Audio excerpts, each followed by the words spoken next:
Hello Internet, today we're going to troubleshoot some common issues with your rear derailleur. Largely they fall under B tension, cable tension, wear and tear and alignment. So let's go into it and let's start with the most obvious one, alignment.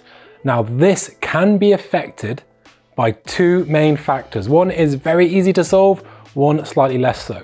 The biggest one and the first thing you should do anytime you're having issues with your rear mech is first of all check the tension of the bolt. This will have a huge effect on where those gears are aligned, and if you're struggling to get into that biggest cog, that can often be the issue straight off the bat. Rough chatter in bike parks, well, it's the natural enemy of that bolt, so be sure to check it. Now, if you were to take a knock to that derailleur, you might find the shift is compromised, either going up or down. Now, normally, in my experience at least, alignment issues really manifest on the bigger cogs, on that top half of the cassette. You can find them unpredictable, going up, down, noisy, whatever.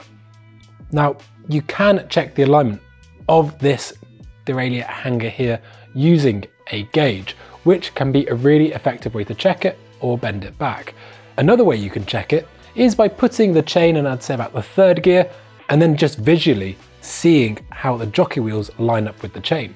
The reason you want to be in that specific gear is it's around there that the chain line is in its most direct place.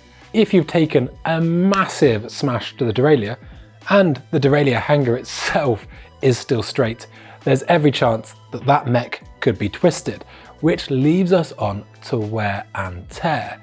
Now, there are some things that you can't really avoid. One of them being the constant activity of the rear mech as your suspension goes into its stroke on a mountain bike. Now, over time, this can wear the bushes of the mech itself, meaning they become somewhat sloppy or get a bit of corrosion or resistance or friction in them. This can mean the relatively weak spring in there can't overcome this friction to drop down the cassette when you're going to bigger gears, or there's just so much play in there that it doesn't really matter what the shift is telling it to do. It's never really going to listen. If it is all aligned, but you just can't get it shifting, there's every chance, if it's on an old bike, that that rear mech has just become increasingly worn.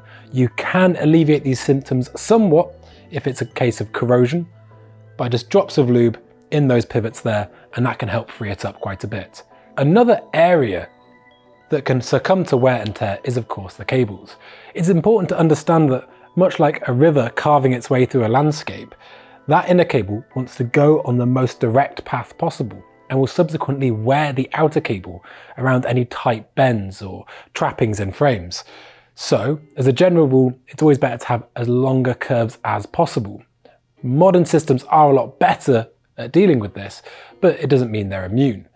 Should there become an increase in friction within the interface between the inner and outer cable over time, that is going to really affect shifting. You might find that the shifter can still add tension and the shift going up the cassette is still pretty good.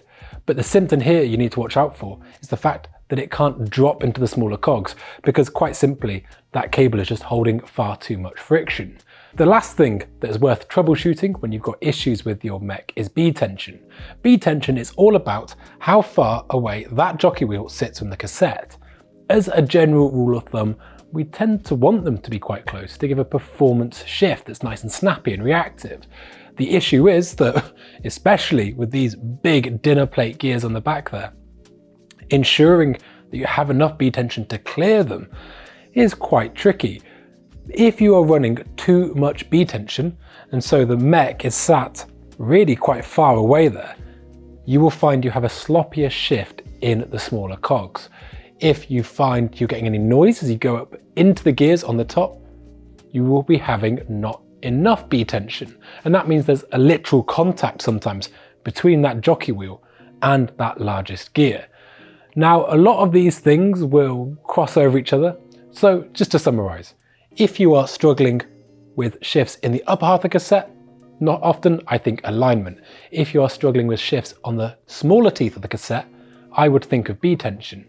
If it is inconsistent all over the place, you're going to be looking at issues with wear.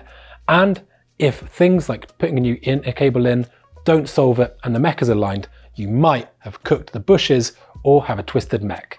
I hope that covers it. There are lots of things I didn't list because there are about 1,000,001 ways to break these things. Thank you very much for watching, and we'll catch you next time.